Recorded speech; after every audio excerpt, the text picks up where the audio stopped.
ឆ្នាំមកម៉ែកាលពីឆ្នាំចាស់អ្នកជួបនៅការលំបាកជាច្រើនប៉ុន្តែឆ្នាំថ្មីនេះអ្នកនឹងទទួលបានការជួយជ្រោមជ្រែងពីមនុស្សជុំវិញ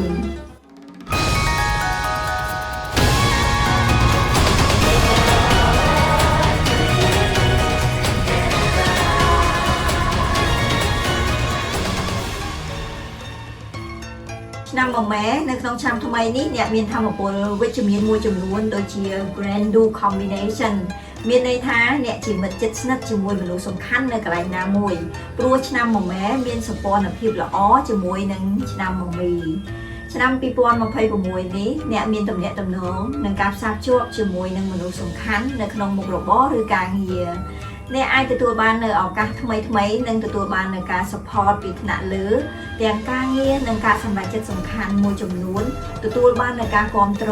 និងមានទំនាក់ទំនងល្អជាមួយនឹងមនុស្សសំខាន់ដែលធ្វើឲ្យការងាររបស់អ្នកកាន់តែមានភាពរលូនចំពោះធម៌ពលមួយទៀតនោះគឺសាន់សាគឺជាធម៌ពលមួយដែលមានឥទ្ធិពលប្រៀបដូចជាព្រះអាទិត្យដែលជាធម៌ពលដ៏សំខាន់តែមួយគត់នៅក្នុងឆ្នាំទាំង12ជាធម៌ពលដែលពាក់ព័ន្ធទៅនឹងអំណាចភាពភ្លឺចែងចាំងមានការគាំទ្រ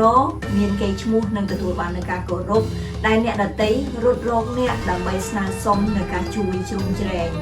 ធម៌ពលសាន់សានេះគឺអ្នកជួយជ្រោមជ្រែងទៅដល់អ្នកដទៃហើយអ្នកក៏ទទួលបាននូវការជួយជ្រោមជ្រែងពីអ្នកដទៃវិញដែរបើអ្នកមានឆ្នាំមកម៉ែក្នុងតួម៉ោងកើតអ្នកមានដៃគូសហការឬក្រុមការងារដែលជួយជ្រោមជ្រែងការងារអ្នកឲ្យរីកចម្រើនទៅមុខយ៉ាងឆាប់រហ័សចំណុចសំខាន់មួយទៀតអ្នកគួរតែកត់ចំណាំនោះប្រសិនបើក្នុងតារាងខែឆ្នាំកំណើតរបស់អ្នកពោពេញទៅដោយធាតុភ្លើងច្រើនពេកអ្នកអាចសម្បូរទៅដោយអំនួតក្អេងក្អាងដែលនឹងអាចប្រែក្លាយទៅជាធម៌ពលអវិជ្ជមានទៅវិញរីឯធម៌ពលវិជ្ជមានមួយទៀតនោះគឺ Golden Carriage គឺប្រៀបដូចជាអ្នកត្រូវបានគេលើកដាក់ក្រែស្នែងអ្នកជាមនុស្សដែលសំខាន់ជានិមិត្តសញ្ញានៃការទទួលបាននៃការដំឡើងឋានៈតំណែងតួនាទីតែងតាំងនៅតំណែងថ្មីបើអាជីវកម្មវិញនឹងមានភាពរីកចម្រើននិងអាចពង្រីកនៅមុខរបរបន្ថែមប្រសិនបើអ្នកមានឆ្នាំមកម៉ែនៅក្នុងតួឆ្នាំអ្នកមានកេរ្តិ៍ឈ្មោះនិងមានការទទួលស្គាល់ជាសាធារណៈរីឯធម៌ពល Pulling Shadow គឺមានមនុស្សជួយយឹតយោងនិងរុញច្រានអ្នកនឹងណែនាំអ្នកឲ្យដើរទៅរកផ្លូវល្អក្រៅពីនេះមកម៉ែក៏មានធម៌ពលអវិជ្ជមានមួយចំនួនផងដែរចំពោះរាល់ឆ្នាំទាំង12ទាំងធម៌ពលវិជ្ជមាននិងធម៌ពលអវិជ្ជមានអ្នកគួរតែយកចិត្តទុកដាក់ទាំងអស់ព្រោះប្រៀបដូចជាបាតដៃនិងខ្នងដៃសុទ្ធតែមានសារៈសំខាន់ដូចគ្នាធម៌ពលអវិជ្ជមានរបស់ឆ្នាំមកម៉ែមានដូចជា Sky Emptinessគឺអាចមានបញ្ហាចន្លោះប្រហោងអាចមានភាពខ្វះខាតនៅព័ត៌មានដែលអ្នកទទួលបានឬសមត្ថភាពមនុស្សដែលនៅជិតអ្នកមានកម្រិតនៅឡើយដែលធ្វើឲ្យការងាររបស់អ្នកត្រូវពន្យាពេលមួយខណៈឬអាចធនធានដែលអ្នកត្រូវការមិនទាន់មកដល់ទាន់ពេល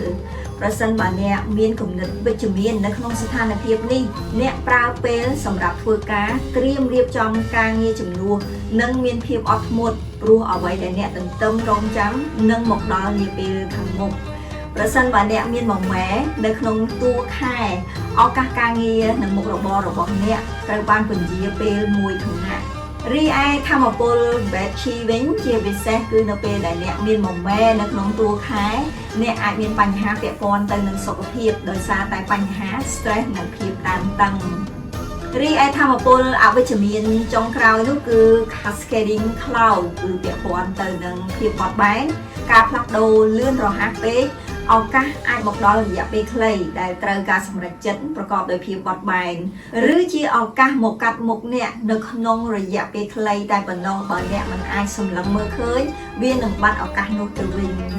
មួយវិញទៀតសូមអ្នកកុំបង្អួតនៅភាពជោគជ័យដែលអ្នកទទួលបានរយៈពេលខ្លីមានមោទនភាពចំពោះខ្លួនឯងហួសផែនពេកនិងបង្ហាញពីភាពហឺហាហួសមៀតដែលមិនមានផលចំណេញតែភាពច្រណែនត្រឡប់មកវិញកុំភ្លេចស្វែងរកសៀវភៅហុងស៊ុយឆ្នាំ2026ក្នុងនោះមានប្រធានបទសំខាន់ដែលអាចជួយគាំទ្រអ្នកឲ្យសម្រេចបាននូវគោលដៅនិងភារកិច្ចឆ្នាំថ្មី